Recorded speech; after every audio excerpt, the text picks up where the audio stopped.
नमस्कार, मोकामा ऑनलाइन में आपका स्वागत है और मैं हूं आपका दोस्त बासुकीनाथ। देश और दुनिया में उच्च रक्तचाप, हाई ब्लड प्रेशर का नाम बहुत तेजी से बढ़ रहा है और इसकी बीमारी से हर साल हजारों लोग अपने जान भी गंवा रहे हैं। आज हमारे साथ हैं एम्स नई दिल्ली से senior resident doctor Baidyanath Kumar Gupta. तो हम इनसे बात करेंगे कि कैसे अपना हाई बीपी कंट्रोल करें या इसका इलाज कैसे संभव है और कैसे बच सकते हैं। सर, आपका स्वागत है मोकामा ऑनलाइन और आरोग्य भारत के इस ज्वाइंट वेंचर में। धन्यवाद बासुकी जी, मुझे मौका देने के लिए, ताकि मैं लोगों को, जो कि एक सबसे कॉमन बीमारी है, उसके बारे में थोड़ा अवगत करा सके और उससे रिलेटेड जो भी जानकारियां हैं, ये क्यों होता है, इसके क्या इलाज हैं और इससे कैसे बचाव किया जा सकता है।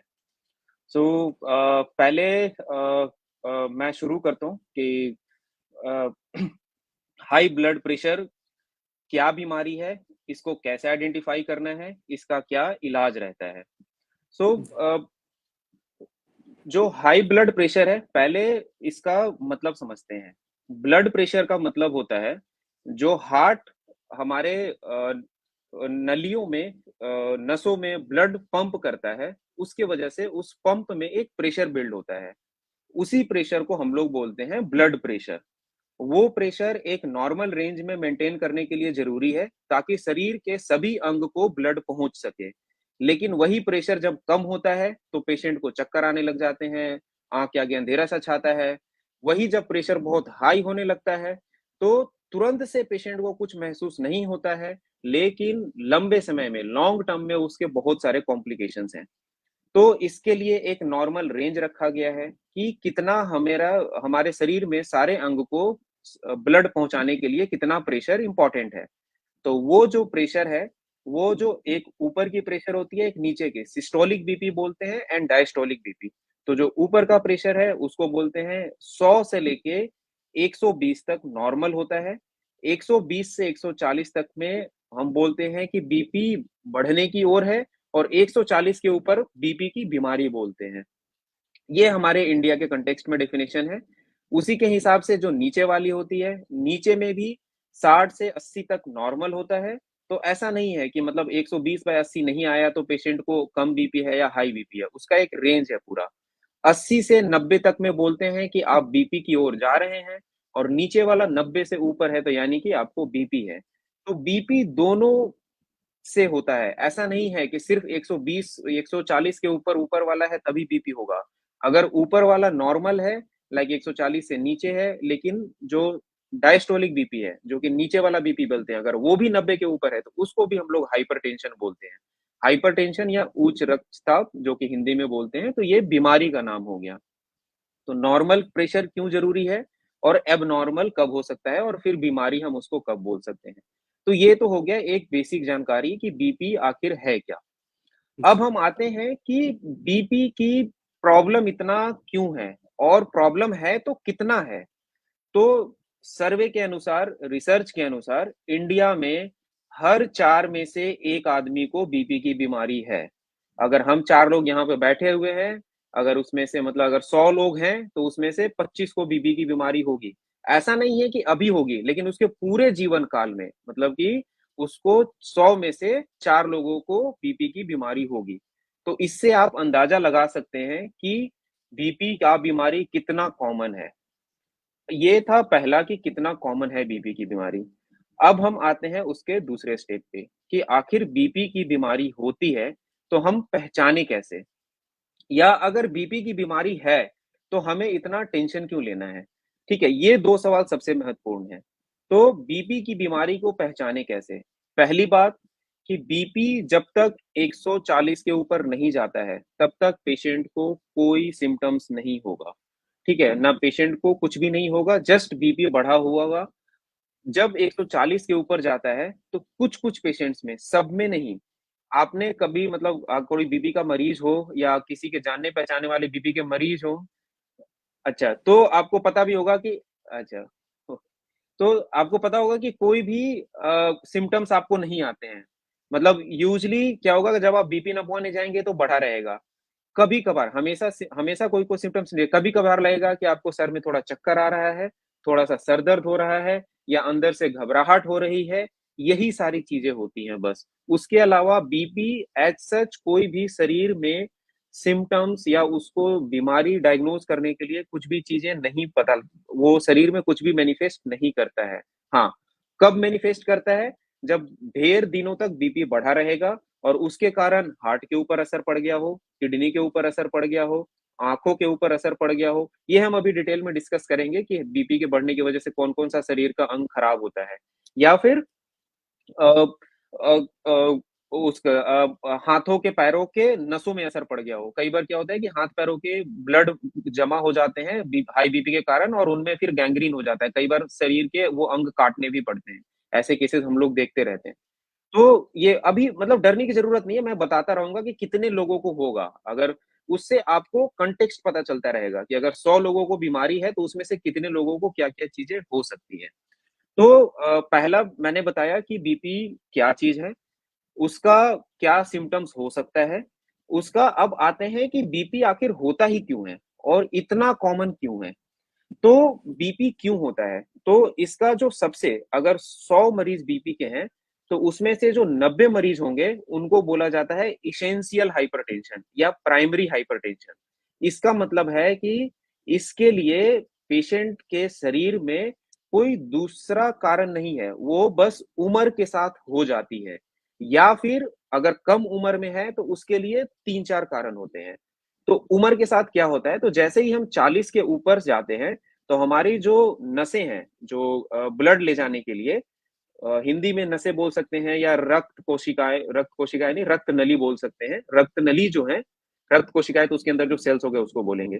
तो रक्त नली क्या होता है कि पहले आप समझिए कि वो प्लास्टिक का पाइप होता है, लेकिन जैसे-जैसे उम्र बढ़ती है, तो वो धीरे-धीरे लोहे का पाइप जैसा बनते जाता है। तो आप ये उम्र के साथ चेंजेज़ आते हैं। तो उससे आप क्या समझ रहे हैं कि अगर इसमें से हार्ट कोई भी ब्लड पंप करेगा, तो वो नली पे ज़्यादा प्रेशर डालना पड़ेगा आगे जाने के लिए। प्लास्टिक का पाइप रहेगा तो कम प्रेशर डालना पड़ेगा क्योंकि वो फैल सकता है, आगे जा सकता है। तो इसीलिए हार्ट के कारण वो धीरे-धीरे बीपी बढ़ता रहता है।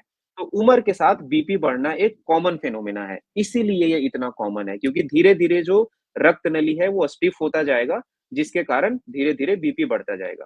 अगर किसी को कम उम्र में हो रहा है, तो उसके लिए रिस्क फैक्टर्स हो सकते हैं। रिस्क फैक्टर में सबसे इम्पोर्टेंट क्या-क्या चीज़ें हैं?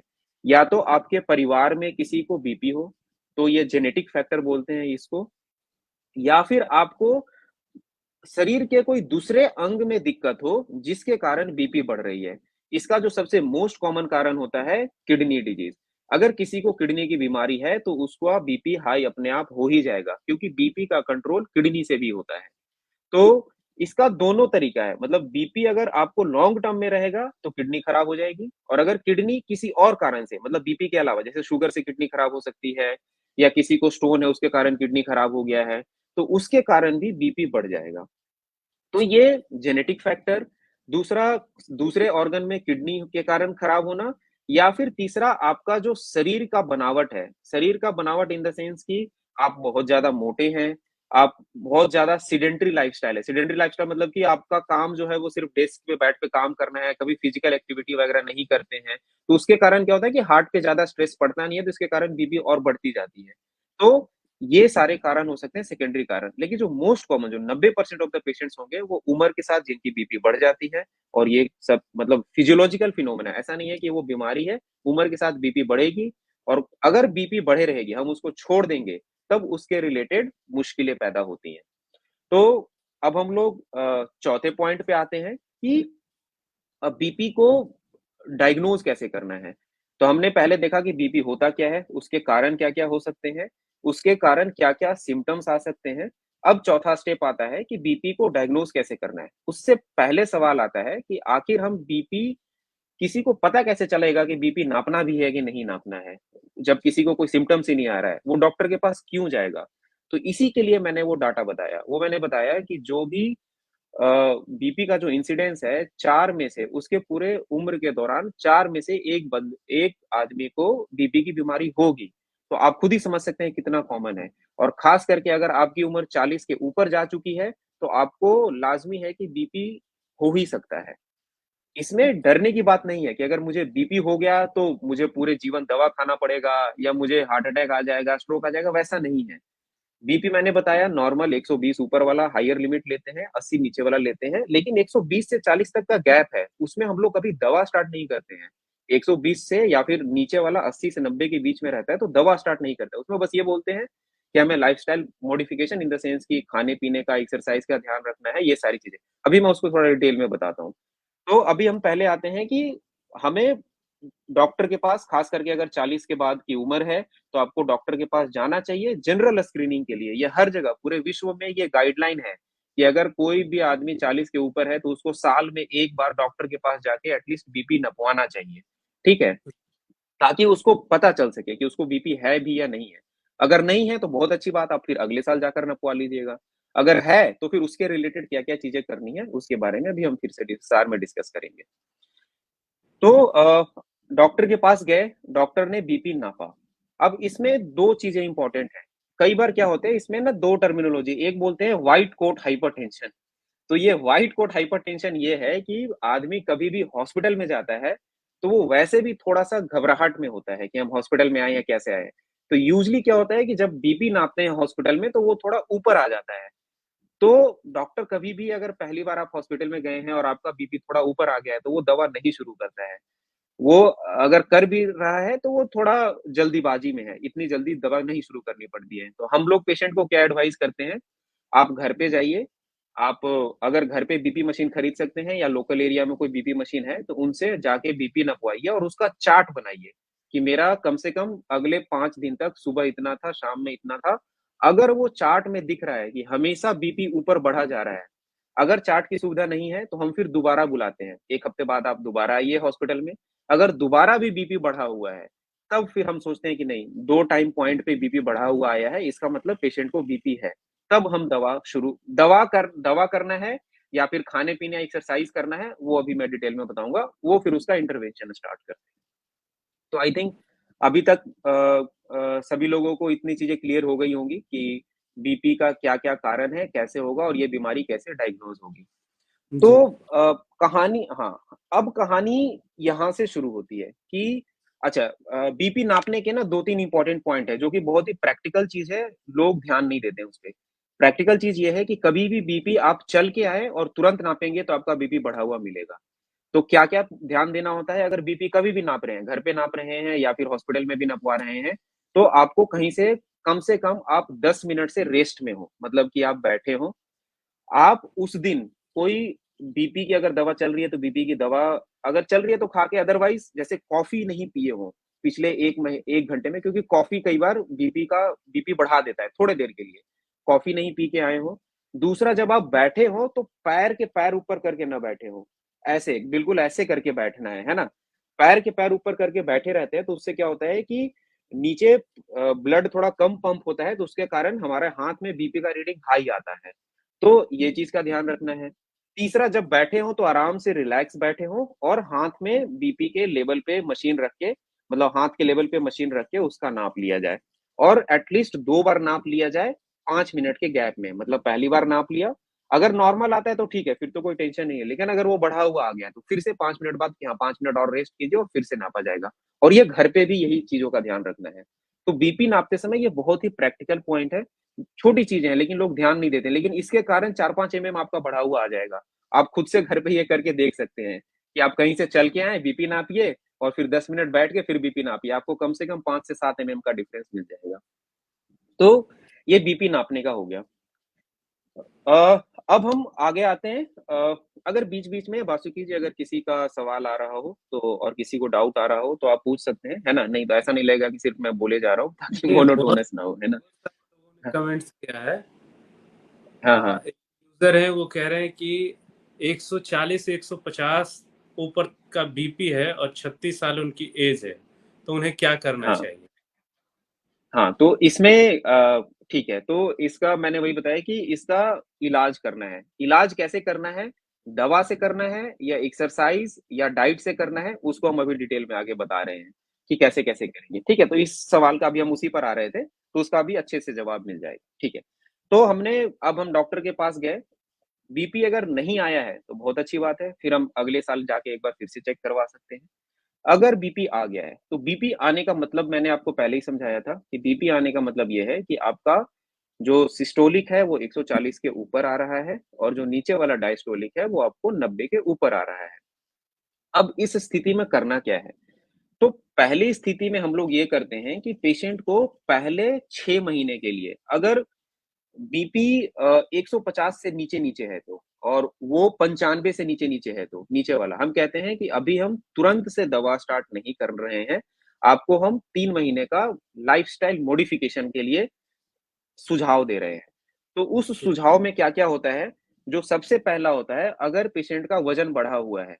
अच्छा, वज़न बढ़ा हुआ है कैसे पता चलेगा? तो इसके लिए हम लोग एक बीएमआई कैलकुलेट करते हैं, बॉडी मास इंडेक्स। आप गूगल कीजिए कि बीएमआई मेरा कितना है, उसमें आपको बोलेगा कि आप अपना हाइट डालिए और वेट डालिए।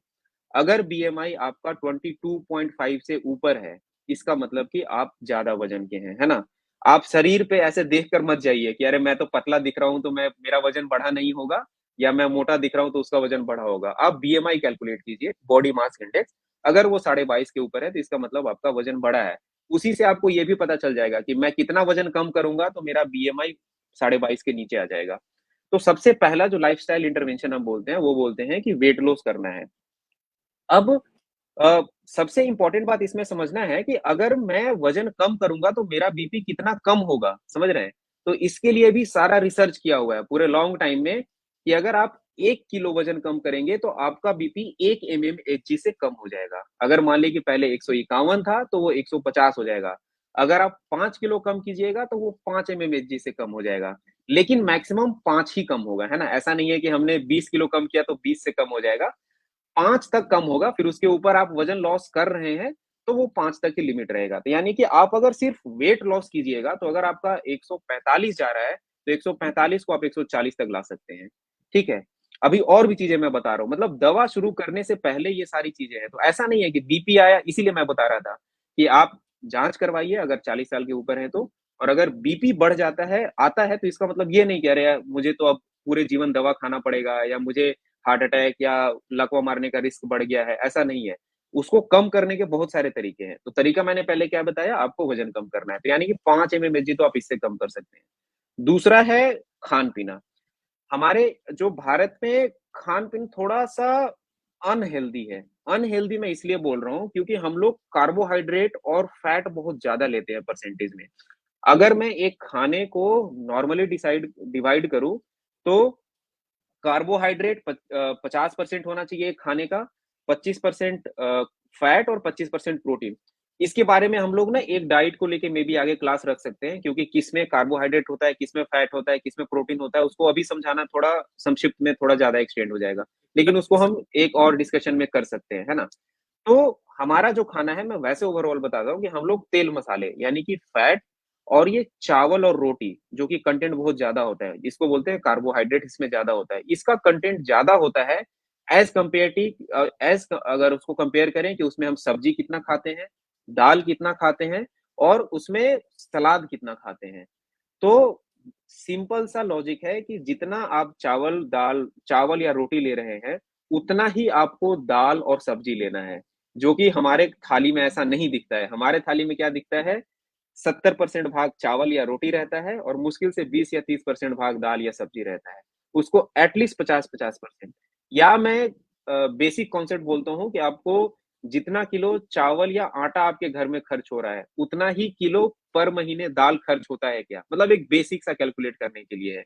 अगर वो बराबर खर्च हो रहा है, तो यानी कि डाइट आपका बैलेंस्ड है ना? तो बैलेंस डाइट प्लस तो अब मैं वही बता रहा था, आप एक्सरसाइज करेंगे तो आप 5 एमएम तक घटा सकते हैं। डाइट में अगर बहुत ही स्ट्रिक्ट सब कुछ कंट्रोल करेंगे, जैसे फल-फूल, सब्जी का मात्रा बढ़ा दिया, चावल और रोटी और आलू ये सब चीज़ों की मात्रा कम कर दिया, तेल मसाले, फ्राइड चीज़ें कम खाने लग गए, तो आप 10 एमएमएचजी तक कम कर सकते हैं। समझ रहे हैं? इसका इतना मतलब इफ़ेक्ट हो सकता है। तो यानी कि आपका 150 है बीपी, तो उसको आप खाने-पीने और एक्सरसाइज़ से 10 एमएमएच तक मतलब कि नॉर्मल ला सकते हैं, 140 के नीचे। और 140 के नीचे जब तक रहता है, तब तक हम क्या कहते हैं कि आप जो चीज़ें कर रहे हैं, मतलब कि एक्सरसाइज़, डाइट जो कर रहे हैं, उसको बस मेंटेन रखिए। अगर उसको छोड़ेंगे, तो फिर से वो बढ़ जाएगा। ठीक है? तो इसका मतलब ये नहीं कि हमने पहले डाइट एक्सरसाइज मॉडिफाई करके पहले तो कम कर लिया, फिर मैंने छोड़ दिया, तो आप छोड़ेंगे तो फिर से बढ़ जाएँगे। तो उसको अपने लाइफ़स्टाइल में लाना है कि मतलब हम डेली वो चीज़ें कर सकें। ठीक है? 2 चीज़ें बताएँ, 3-4 चीज़ें, तीसरा जो सबसे इम्पोर्टेंट चीज़ है इसमें वो है सोडियम। तो सोडियम हमें कहाँ से मिलता है? जो कॉमन सॉल्ट होता है, जो नमक हम बोल रहे हैं, ठीक है? तो नमक क्या होता है? सोडियम क्लोराइड होता है। तो डेली रिकमेंडेड जो नमक हमें खाना चाहिए, हेल्दी पर्सन को भी, बीपी वाले को तो वैसे भी कम खाना चाहिए, हेल्दी पर्सन को भी 5 ग्राम से कम खाना चाहिए। 5 ग्राम कितना नमक होता है? 5 ग्राम 1 चम्मच होता है नमक, ठीक है? ये नमक मैं उसकी बात नहीं कर रहा हूँ, जो हम लोग ऊपर से डालते हैं। ये नमक मैं बोल रहा हूँ, जो पूरे दिन भर में आपने खाना खाया है, उसमें कितना नमक था। जैसे आपने सब्ज़ी खाया, तो सब्ज़ी में भी तो नमक डला था। आपने दाल खाया, दाल में भी तो नमक डला था। तो अब इसको कैसे कैलकुलेट कर सकते हैं? तो सिंपल सा तरीका है उसका कि अगर आप 1 किलो नमक ला रहे हैं और आपके परिवार में 5 लोग हैं, तो आप उससे कैलकुलेट कर लीजिए कि मुझे 1 दिन में 25 ग्राम नमक खाना है, ठीक है? और वो 25 ग्राम के हिसाब से पूरे 1 महीने में मेरा 750 ग्राम नमक खत्म होना चाहिए, ठीक है? मतलब सिंपल-सिंपल चीज़, जो प्रैक्टिकल है वो सारी चीज़ें मैं बता रहा हूँ, है ना? तो इससे आप कैलकुलेट कर पाएँगे कि अच्छा हम लोग घर में 5 लोग हैं, 5 ग्राम सबको खाना है, ये मैं घर में खाने की बात कर रहा हूँ। फिर जो बाहर से चीज़ें आप खाते हैं, उसमें और एक्स्ट्रा नमक रहता है। तो आपको क्या टारगेट रखना है कि वो 750 से तो कम ही खाना है 1 महीने में, अगर 5 लोग हैं तो। मैथ्स मतलब मैंने वैसे कैलकुलेट कर लिया, आप सिंपली जो कैलकुलेट कर सकते हैं कि 5 लोग हैं तो 25 ग्राम हुआ, उसको 10 दिन करेंगे तो 250 ग्राम, 30 दिन करेंगे तो 750 ग्राम, है ना? तो इस तरीके से मैंने कैलकुलेट किया कि अगर 5 लोग हैं, 5 ग्राम नमक से कम खाना है। ये घर में बात कर रहा हूँ, जो बाहर खाएँगे उसमें अलग से और नमक रहता है। और दूसरा बात होता है कि ऊपर से नमक लेके खाना तो बिल्कुल छोड़ ही देना है। अब डॉक्टर के हिसाब से कहना बहुत आसान है कि आप नमक कम खाओ। अब जो व्यक्ति पिछले 40 साल से जिसको थोड़ा तेज़ नमक खाने का आदत है, उसको मैं बोलूँगा कि नहीं कल से नमक मत खाओ, तो वो मानेगा ही नहीं, है ना? तो उसका उपाय ये नहीं रहता है कि मैं बोलूँगा और जाके आप फ़ॉलो कर लो, ऐसा नहीं है। आप शुरुआत कीजिए, मतलब कि जैसे मैंने बोला कि नहीं नमक आपको कम खाना है, तो आप अगले दिन से क्या कीजिएगा? पहला स्टेप ये आप ये कर सकते हैं कि अच्छा जो मैं ऊपर से नमक डालता था खाने में, उसको अभी बंद करते हैं। एटलीस्ट उससे क्या होगा कि आपका 1-2 ग्राम नमक डेली का कम हो जाएगा। और ये ना ऐसा नहीं है कि मुझे खाने में स्वाद नहीं आएगा नमक से। वो जब आप अपने मन को मनाइएगा ना कि नहीं, बिना नमक वाला खाना ही अच्छा होता है, तो पहला दिन तो लगेगा कि क्या बेस्वाद खाना खा रहा हूँ। लेकिन जब आप डेली अपने मन को मनाते रहिएगा, तो 10वें से 12वें दिन ही आपको एहसास हो जाएगा कि नहीं, ये भी खाना तो ठीक ही लग रहा है। ठीक है? तो मुश्किल से 10 या 20 दिन का प्रैक्टिस होता है ये। लेकिन हाँ, पहले दिन तो अजीब-सा लगेगा जब आप नमक अचानक से कम करेंगे। तो वैसे ही धीरे-धीरे, धीरे-धीरे करके नमक की मात्रा को कम करना है। तो मैंने 3 चीज़ें सबसे इम्पोर्टेंट बताई। हाँ, अब इसमें फिर से सवाल आएगा कि अगर मैं नमक 5 ग्राम से कम खाता हूँ, तो मैं कितना बीपी कम कर सकता हूँ?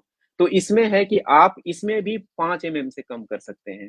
ठीक है? कि अगर नमक कम खाइएगा, तो अगर आपका बीपी पहले 155 था, तो आप उसको 150 तक ला सकते हैं। ये सब मैं बिना दवा के उपाय बता रहा हूँ। ठीक है? बाकी जो छोटी-छोटी चीज़ें हैं, फिर जैसे आपने वेट लॉस करना है तो साथ में एक्सरसाइज़ तो करेंगे ही। तो अब सवाल इसमें ये आता है, मैं ये सारी चीज़ें इसलिए बता रहा हूँ क्योंकि हम लोग ना हमेशा रिसर्च लेवल पे बातें करते हैं और ये सब रिसर्च कर के प्रूफ किया गया है कि अगर कितना नमक कम खाएँगे तो कितना बीपी कम होगा, कितना एक्सरसाइज़ करेंगे तो कितना बीपी कम होगा। तो अब एक्सरसाइज़ की मात्रा भी मैं बता देता हूँ। तो एक्सरसाइज़ करने का मतलब होता है एरोबिक एक्सरसाइज़। एरोबिक एक्सरसाइज़ कहने का मतलब ये होता है कि आपका हार्ट रेट कम से कम 100 के ऊपर जाना चाहिए, तो वो तो आप मेज़र कर नहीं पाओगे। तो आप ऐसा एक्सरसाइज़ करें कि जैसे आपको पसीना तो एटलीस्ट आ जाए, है ना? मतलब इतना तेज़ भागना है कि कम से कम पसीना आपको आते रहे। या फिर अगर हार्ट रेट नाप सकते हैं, तो ऐसे बस हाथ भी रख के देख सकते हैं, तो हाँ, हार्ट रेट तेज़ तो हो गया है। तो कितना करना है? तो जो मिनिमम एक्सरसाइज़ रिकमेंडेड है, वो है आधे घंटे, हफ्ते में कम से कम 5 दिन। ये तो रिसर्च की बात हो गई। अगर प्रैक्टिकली बोला जाए तो आपको सिंपली एटलीस्ट आधे घंटे एक्सरसाइज करना है डेली। आधे घंटे एक्सरसाइज करने का मतलब ये नहीं कि रोड पे निकल के टहल रहे हैं तो वो व्यायाम हो गया, वो व्यायाम नहीं है, उससे बीपी पे कोई फर्क नहीं पड़ेगा, ठीक है?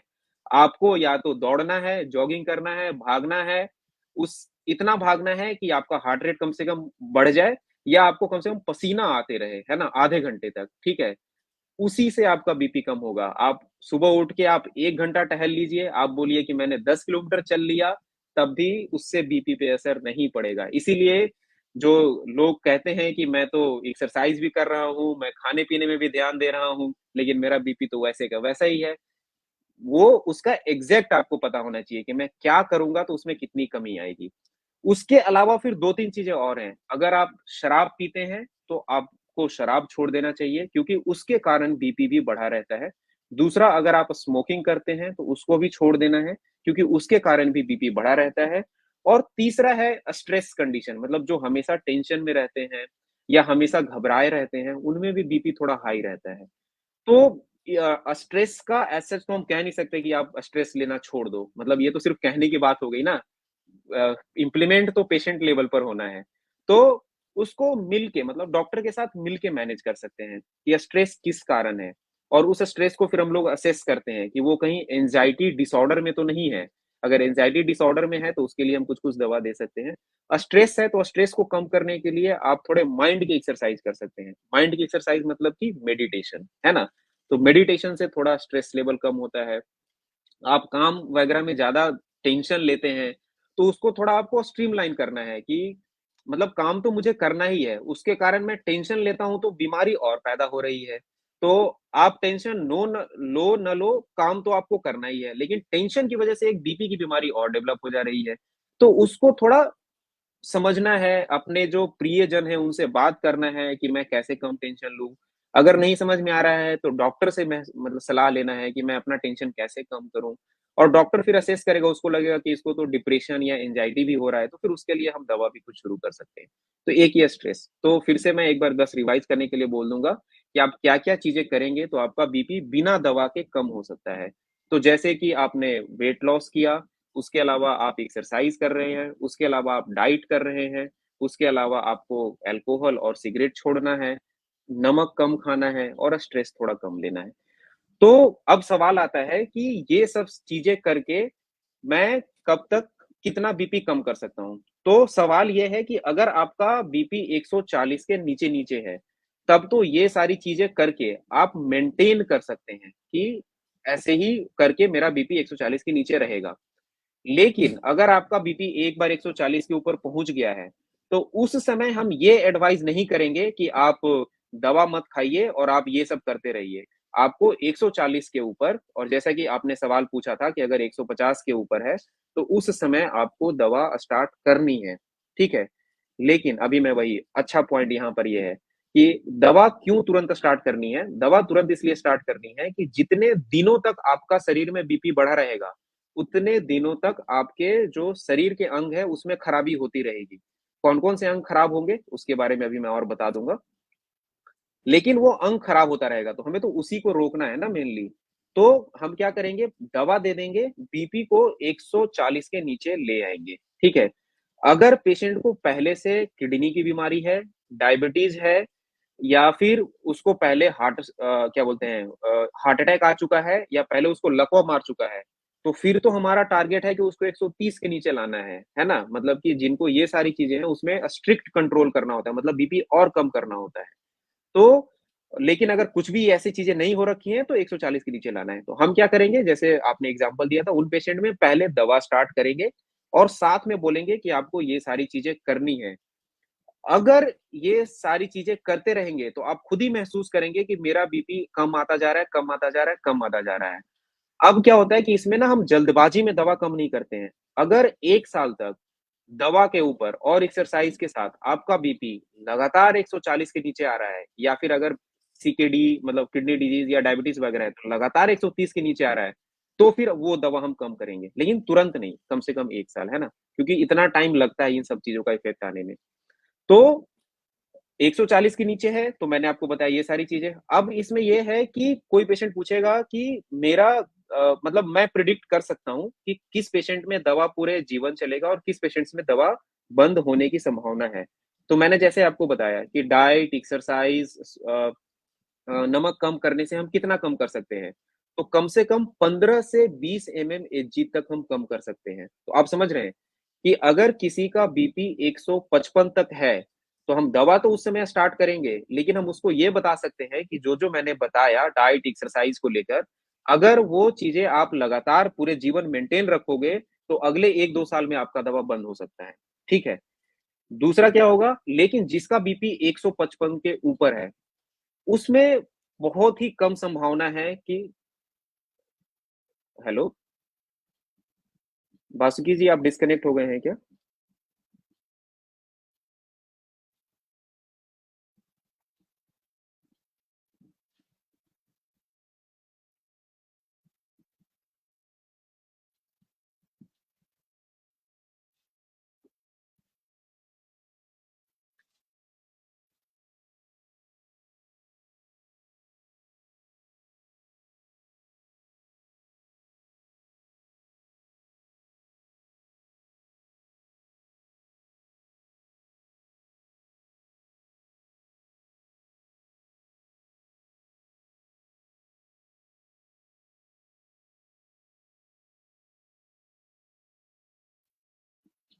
तो अच्छा आई थिंक कुछ इंटरनेट की गड़बड़ के कारण से वासुकी जी थोड़ा डिस्कनेक्ट हो गए। लेकिन कोई बात नहीं, हम अपना डिस्कशन आगे कंटिन्यू रखते हैं। अ, एक सेकंड।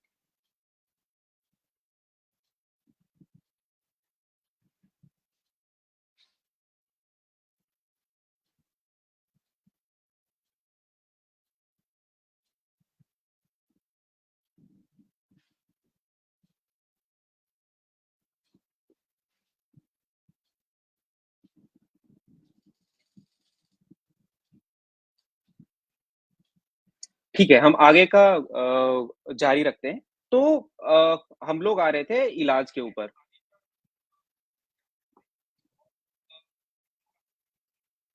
तो किसके अंदर हम प्रेडिक्ट कर सकते हैं कि आपका दवा बंद हो सकता है अगले 1-2 साल में और किसके अंदर कि नहीं आपका दवा तो जिसका जैसे बीबी का बीमारी डायग्नोस करते समय ही पता चला कि 155 के या 160 के ऊपर है, तो उसमें बहुत कम संभावना है कि आगे जाके जीवन में हो सकता है, लेकिन कम पेशेंट्स में, ठीक है? तो अ इसका इलाज के लिए फिर क्या करना होता है? तो इलाज के लिए जो सबसे इम्पोर्टेंट कंपोनेंट बताया कि आप दवा भी अगर आपको डॉक्टर लिखा है, तो ये सारी चीज़ें तो करनी है। तो इसीलिए इसमें डायटीशियन और फिजियोथेरेपिस्ट का रोल बहुत इम्पोर्टेंट है। अच्छा बास्की जी हमारे साथ जॉइन कर चुके हैं। अ, कुछ ठीक है, इंटरनेट ठीक का है। मैं ओके, ओके, ओके, ओके। ठीक है, हम लोग आगे बढ़ते हैं। तो मैं इलाज बता रहा था सभी जनों को। तो इलाज में वही कि अगर आप बीपी की दवा खा भी रहे हैं, तो आपको डायटीशियन और फिजियोथेरेपिस्ट की बहुत ज़्यादा ज़रूरत है, क्योंकि उन्हीं के कारण आपका बीपी का दवा कम हो सकता है और हो सकता है कि अगले 1-2 साल में आपका दवा छूट भी सकता है। तो ये आपको डायटीशियन एंड फिजियोथेरेपिस्ट से कंसल्ट करना बहुत इम्पोर्टेंट है। अब इसमें इलाज हमने स्टार्ट कर दिया। मेरे सवाल में क्वेश्चन ये आएगा कि मतलब को पेशेंट के क्वेश्चन में आएगा कि जब मैं बीपी मुझे हुआ था, तो मुझे तो कोई शरीर में तकलीफ महसूस हो नहीं रही थी, तो मैं दवा क्यों खाऊँ? और मैं दवा खाना भी है तो कम से कम 1-2 साल खाना नहीं तो पूरे जीवन खाना है, तो मैं क्यों खाऊँ?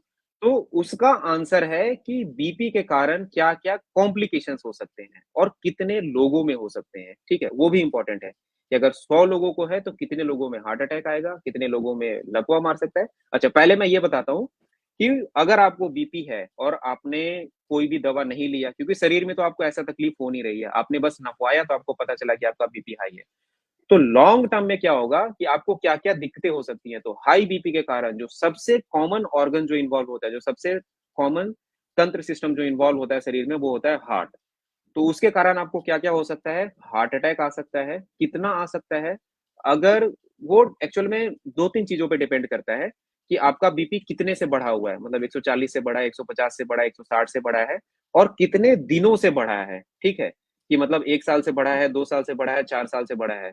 तो जितने दिनों से बढ़ा है और जितने ज़्यादा बढ़ा है, अगर ये दोनों फैक्टर बढ़ते जा रहे हैं, तो आपको हार्ट अटैक आने की संभावना लगभग 100% मतलब कि आपको अगले 10 साल, 20 साल में वही वही मैंने बताया कि इसका मतलब फिक्स इसलिए नहीं है कि किसी को बीपी 1 साल से है और सिर्फ़ 150 है। तो उसमें चांसेज़ हैं कि मुश्किल से 100 लोगों में 5 या 10 लोगों में आएगा। लेकिन ये दोनों चीजें जैसे बढ़ती जाएंगी, मतलब कि आपका बीपी 160-70 जा रहा है और और आपका बीपी का बीमारी भी कम से कम पिछले 10 या 20 साल से है, तो लगभग 100% चांसेस है कि आपको हार्ट अटैक आ जाएगा अगले 2-4-5 साल में। ठीक है? तो यही प्रॉब्लम है।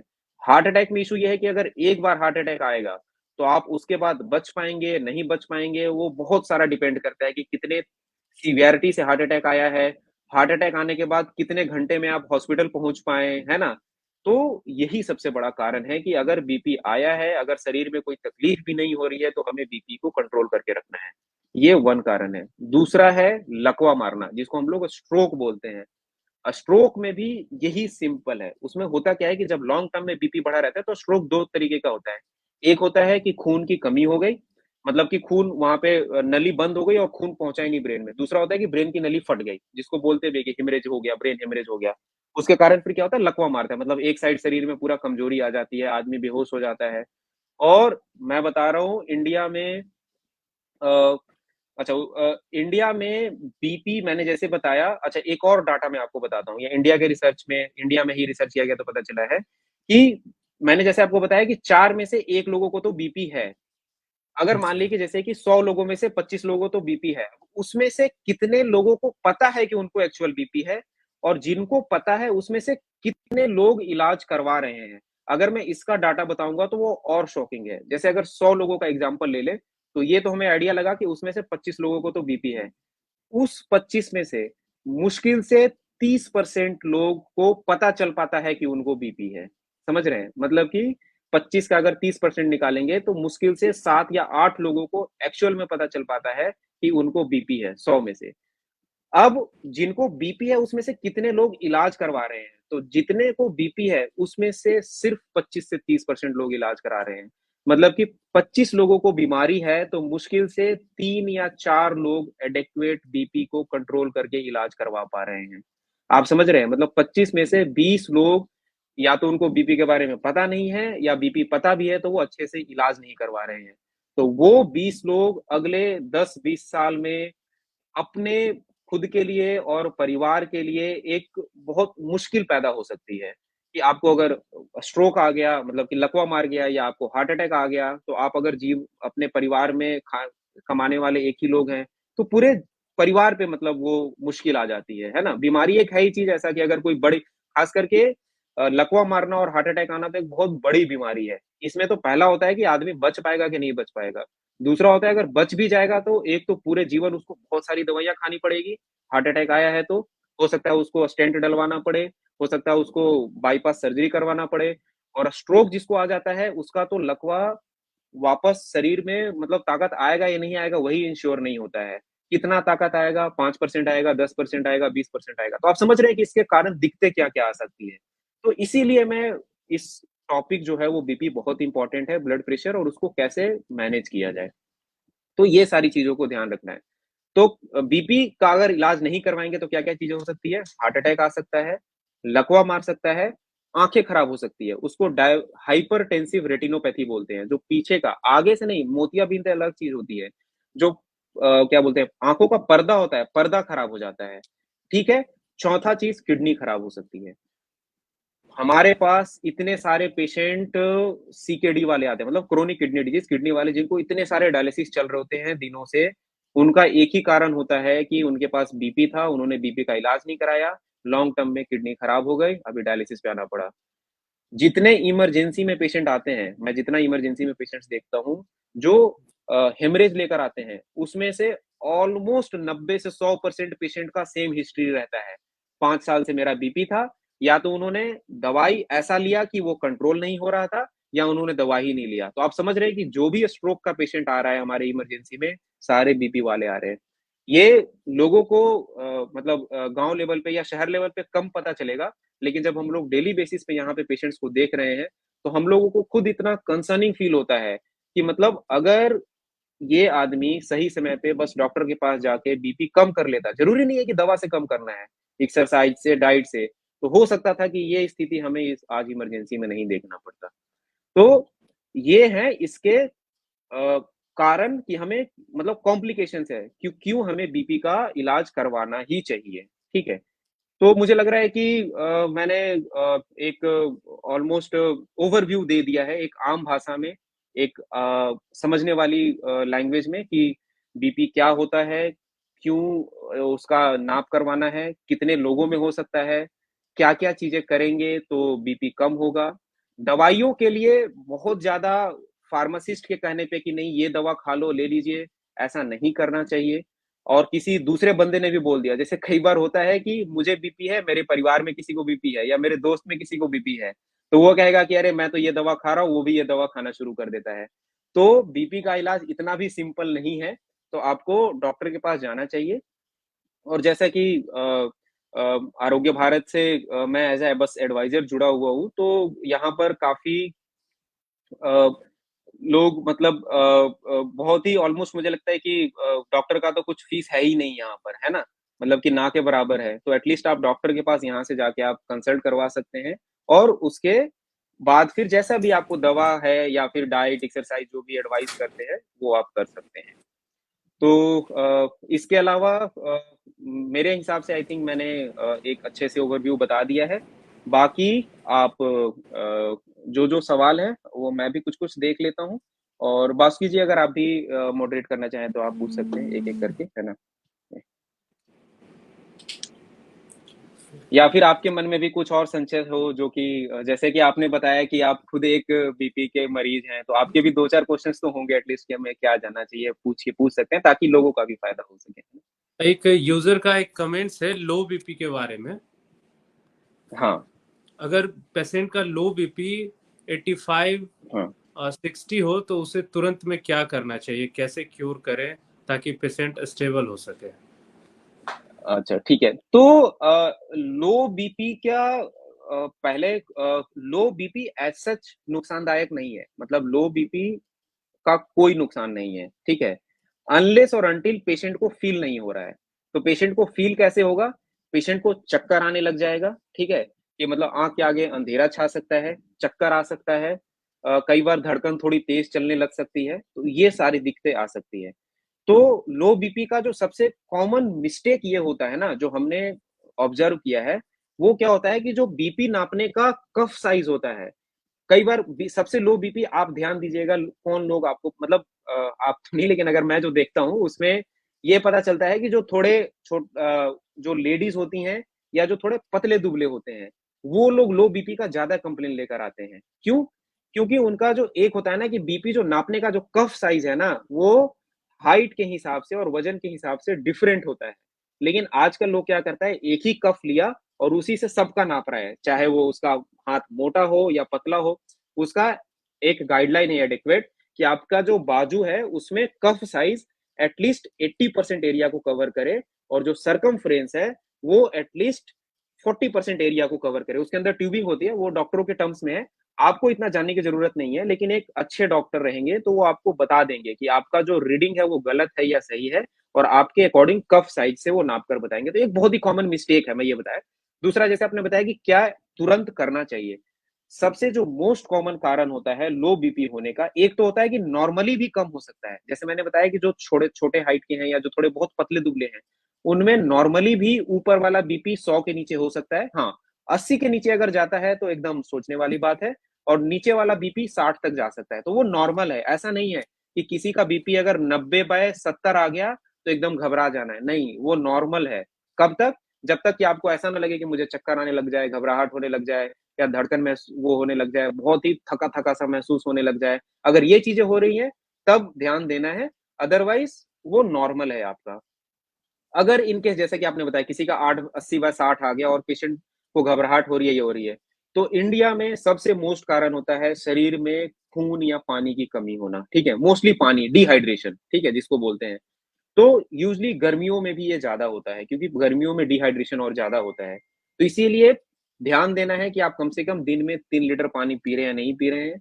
अगर पहले से आपको कोई हार्ट अटैक या शुगर की बीमारी नहीं है, तो हो सकता है कि आप नमक की मात्रा थोड़ा-सा बढ़ा सकते हैं अपने खाने में और इसके अलावा एज़ सच जब तक चक्कर या आँख के आगे धुंधलापन नहीं आ रहा है, तब तक आपको लो बीपी के लिए कोई भी घबराहट करने की ज़रूरत नहीं है और जैसा कि मैंने बताया कि अगर आपको लग भी रहा है कि नहीं मुझे खुद लग रहा है कि नहीं, मुझे लग रहा है कि कुछ बीमारी है, इसके लिए मैं कंसर्न कर लूँ, तो आप नज़दीकी किसी डॉक्टर के पास जा सकते हैं। अगर मोकामा से हैं, तो आपके लिए आरोग्य भारत तो बहुत अच्छा है वहाँ पर। ठीक सर है। एक प्रश्न और कि हाँ। बीपी फ्लक्चुएशन क्या होता है? क्योंकि ये बहुत बार होता है अच्छा, किसी क्यों का होता है? बढ़ हाँ, जाता है, हुँ। कम हो जाता है। उस केस में क्या करें? हाँ, तो इसके लिए मैंने जो सबसे इम्पोर्टेंट पहले जो बात बताई थी कि बीपी को नापना कैसे है। तो आप ध्यान दीजिए कि बीपी आप सेम तरीके से हर बार नाप रहे हैं कि नहीं।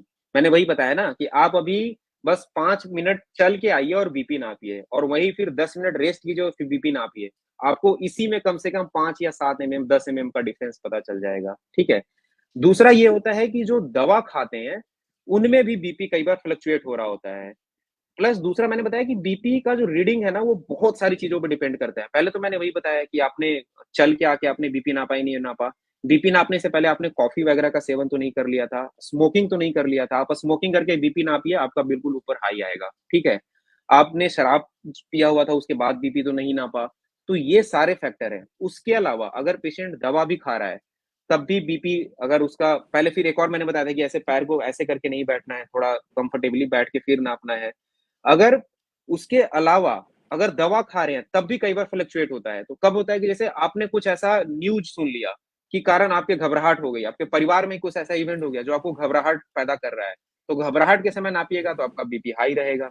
उसके अलावा आप डॉक्टर के पास आए हैं, तो कई बार हॉस्पिटल से भी कई लोगों को खास करके जो लेडीज़ लोग होते हैं, वो थोड़ा हॉस्पिटल से घबराते हैं। तो अगर वो भी घबरा रहे हैं हॉस्पिटल में, तो हॉस्पिटल में हमेशा बढ़ा हुआ आएगा, घर पे हमेशा नॉर्मल आएगा। तो इसको व्हाइट कोट हाइपरटेंशन बोलते हैं। मतलब कि व्हाइट कोट देख के डॉक्टरों का बीपी थोड़ा बढ़ गया है। तो उसके लिए कुछ नहीं करना होता है, उसके लिए हम वही बोलते हैं कि आप घर पे जाइए, जो घर का चार्ट है, वो ज़्यादा इम्पोर्टेंट है एज़ कम्पेयर टू कि आप जो हॉस्पिटल में बीपी नपवा रहे हैं। और अगर किसी को बीपी हो जाता है, तो सबसे बेस्ट एडवाइस रहता है कि 1 से ₹1,500 का मशीन आता है, वो पूरे जीवन आपका काम आएगा, वो आपको खरीद ही लेना चाहिए। आप कम से कम 400-500 रुपए का तो 1 महीने में दवा खा ही लेते हैं। तो कम से कम एक मशीन तो आप रख ही लीजिए ताकि आपको इससे ये भी तो पता चलता रहेगा कि अगर दवा बीपी मेरा लगातार कम हो रहा है, तो हो सकता है कि मेरा दवा का डोज़ कम हो जाए। तो दवा का डोज़ कम होगा तो आपका महीने में पैसे भी कम होने लग जाएँगे दवा के लिए। तो ये सब चीज़ों का ध्यान रखना है। बासु जी का नेट का मुझे लग रहा है कि थोड़ा और इश्यू है। तब तक मैं कुछ और मैं लेता रहता हूँ। अ, एक और बोला है बीपी हमको भी रहता है और हम अ, टेलवा H40 खाते हैं।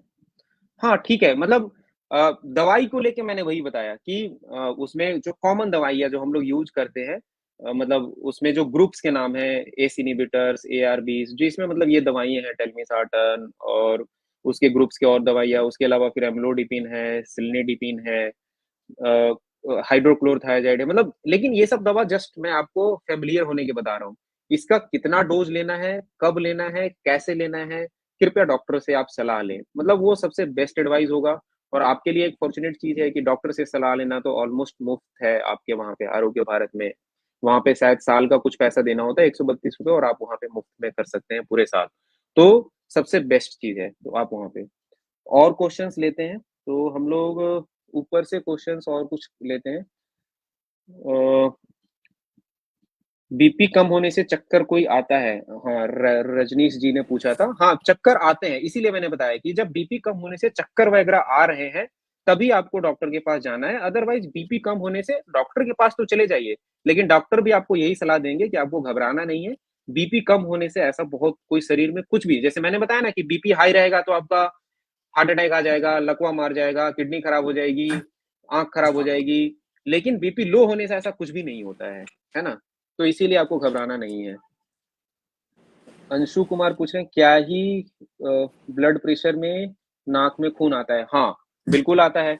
अगर आपका बीपी 150-60 से ऊपर लगातार रह रहा है, तो जो नाक की नसें हैं ना, वो सबसे फ्रेजाइल होती हैं। फ्रेजाइल मतलब कमज़ोर होती हैं और वो सबसे पहले फूट के होती हैं।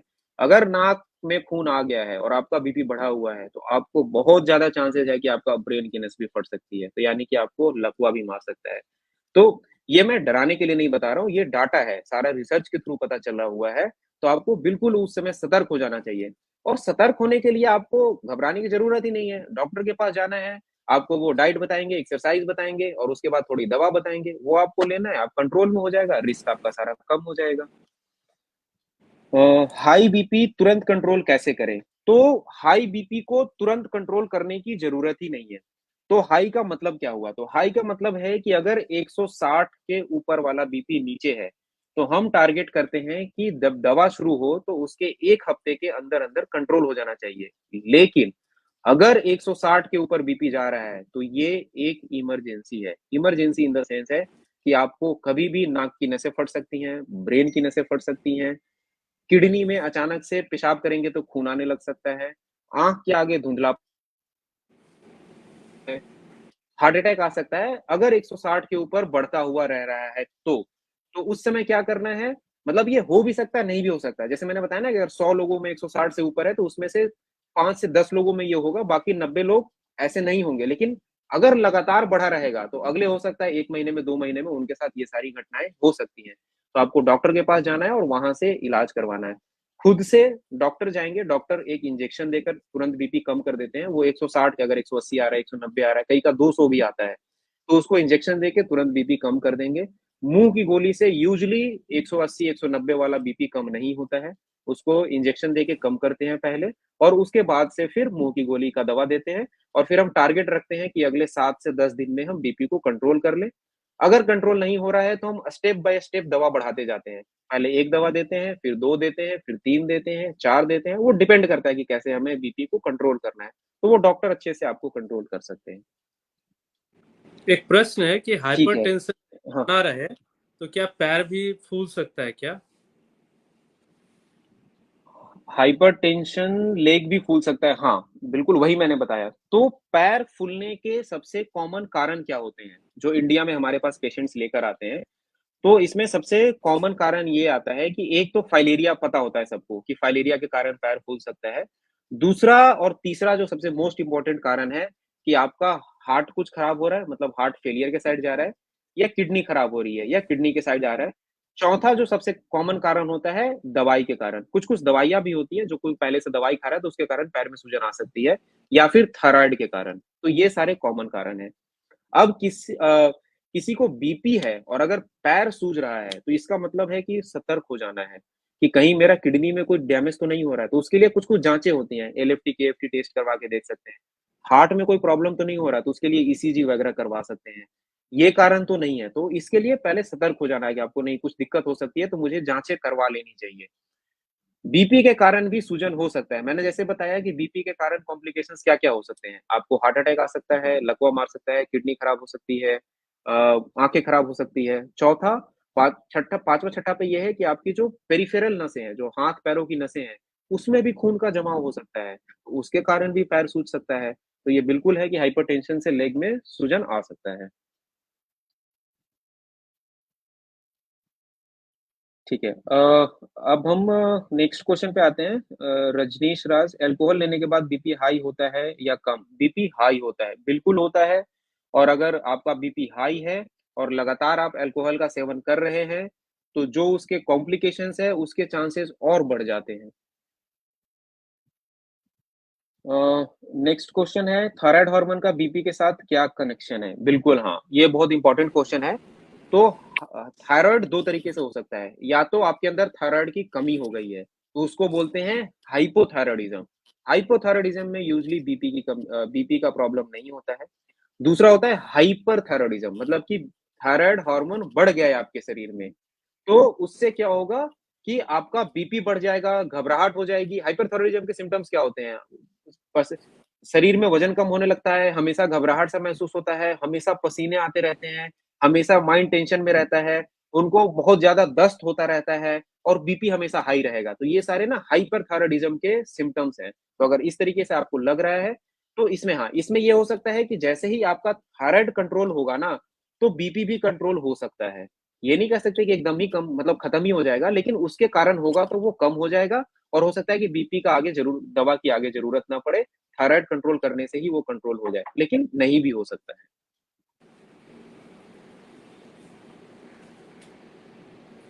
क्वेश्चन पे अ, वी रजनीश नॉर्मल बीपी 120/80 ही क्यों होता है या कोई होता है? अच्छा, क्यों होता है? तो क्यों का आंसर ये है कि 120/80 एक तो नॉर्मल नहीं होता है, ये कॉमन बीपी होता है। मैंने बताया ना, रेंज होता है आपका 100 से लेके 120 तक ऊपर वाला नॉर्मल है, 60 से लेके 80 तक ऊपर वाला नॉर्मल है। तो इस रेंज में अगर आ रहा है तो आपका नॉर्मल बीपी है। ये जो 120/80 आया कहाँ से? मतलब ये मैजिक नंबर कहाँ से आया कि 120/80 होना चाहिए? ये नंबर आया है कि रिसर्च किया गया, सारे लोगों में, पॉपुलेशन में नापा गया कि सबसे कॉमन बीपी क्या होता है, और फिर उसमें देखा गया कि कितना बीपी रहता है तो ये सारे हार्ट अटैक और स्ट्रोक नहीं आते हैं, और कितना बीपी रहेगा तो वो सारी चीजें आ सकती हैं। तो उसके बेसिस पे डिसाइड किया गया है कि अगर 120 और 120 और 80 से अगर नीचे रहता है तो ये सब स्ट्रोक और ये सारे कॉम्प्लिकेशंस होने के चांसेस नहीं है, लेकिन उसके ऊपर जाता है तो कॉम्प्लिकेशन होने के चांसेस हैं। तो ये सारा रिसर्च के अकॉर्डिंग आया है। नेक्स्ट क्वेश्चन है, एक सिस्टोल एक डायस्टोल क्या होता है? अच्छा, ऊपर वाला नीचे वाला बीपी आप ध्यान रखिए, सिस्टोलिक और डायस्टोलिक बीपी बोलते हैं उसको। बीपी से अपने आप को कैसे प्रिवेंट कर सकते हैं? प्रिवेंशन के लिए मैंने बताया कि डाइट, एक्सरसाइज, उसके अलावा नमक कम खाना, और उसके अलावा फिर अल्कोहल लेते हैं तो उसको बंद करना, स्मोकिंग करते हैं तो उसको बंद करना, ये सारी चीजें बिल्कुल करनी है। उससे आप बिल्कुल बीपी को प्रिवेंट कर सकते हैं। आप एक अच्छा सा लाइफस्टाइल मेंटेन कीजिए, एक्सरसाइज कीजिए, डाइट थोड़ा अच्छा रखिए।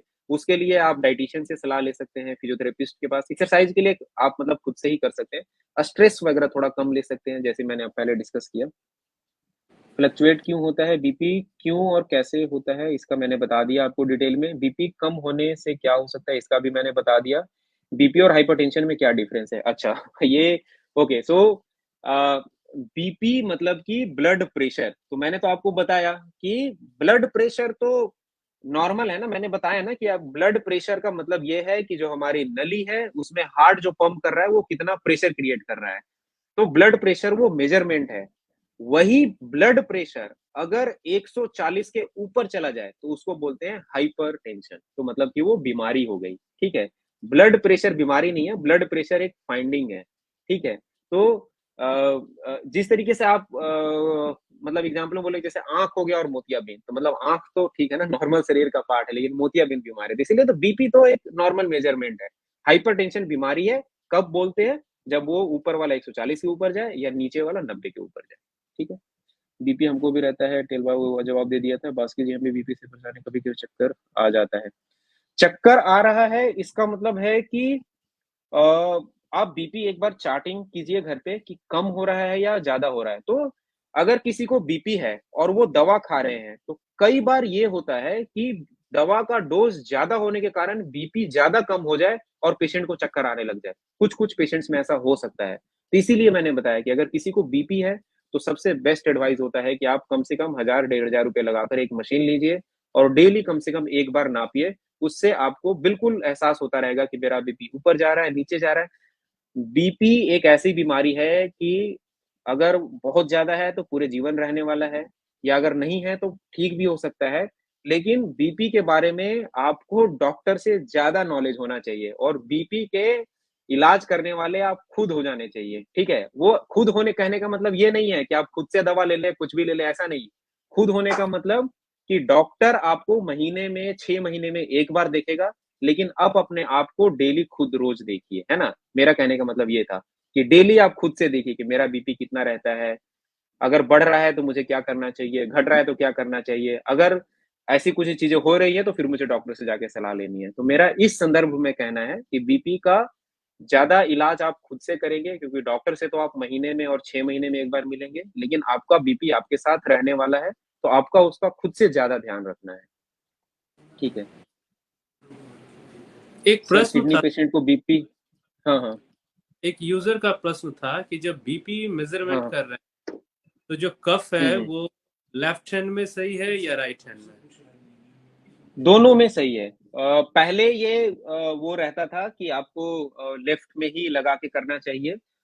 तो वो जो पहले वाले जो मशीन्स आते थे ना, हाँ, ये इम्पोर्टेंट है, वो उस वाले मशीन में जिसमें मरकरी यूज़ होता है। पहले के मशीन आजकल कम यूज़ होते हैं क्योंकि मरकरी बैन हो गया। मरकरी क्योंकि एक पॉइज़न होता है तो उसको यूज़ नहीं करना चाहिए। तो पहले जो वो पंप होता था वो एक व्हाइट कलर की मरकरी में ऐसे ऊपर जो बढ़ती थी, है ना? तो जब वो वाला मशीन यूज हो रहा हो तो इम्पोर्टेंट है कि लेफ्ट साइड में लेना है।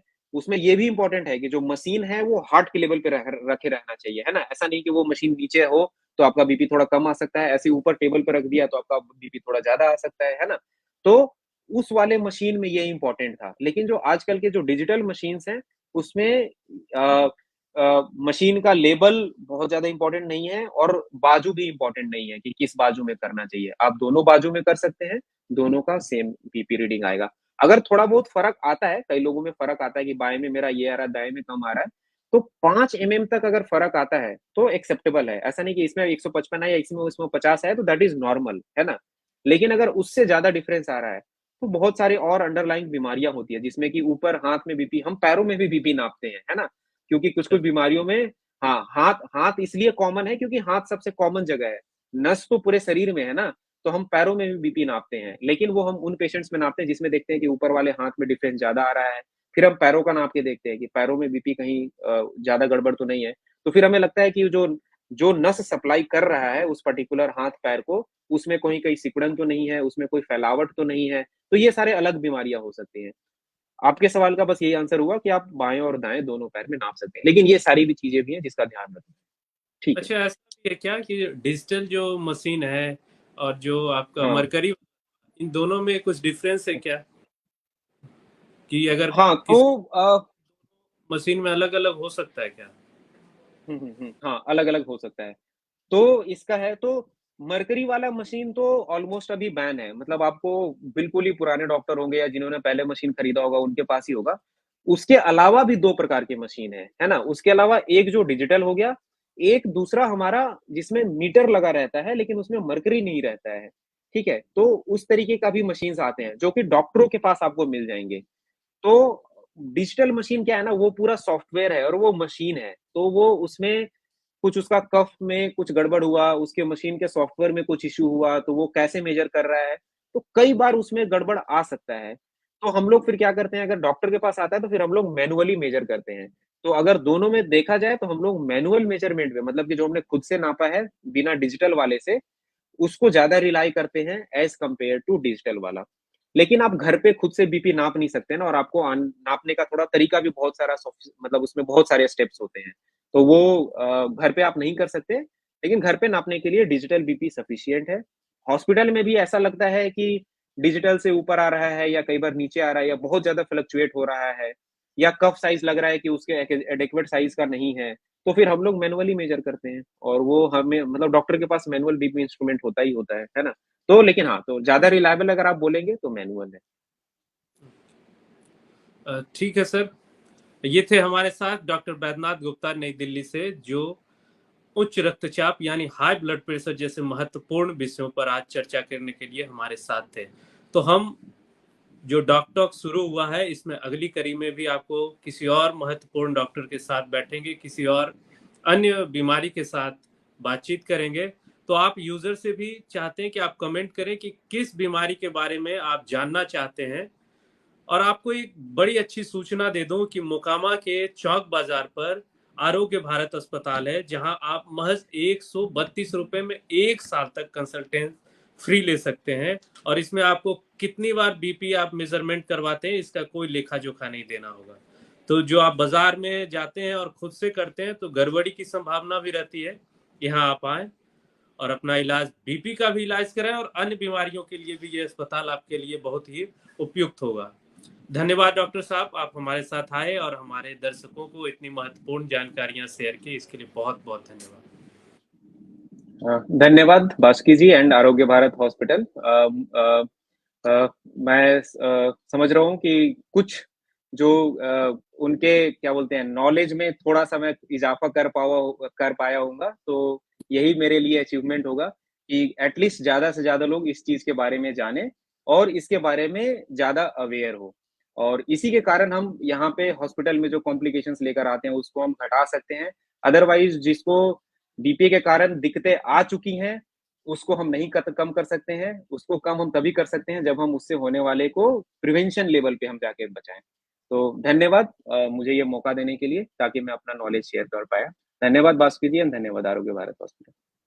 Thank you sir.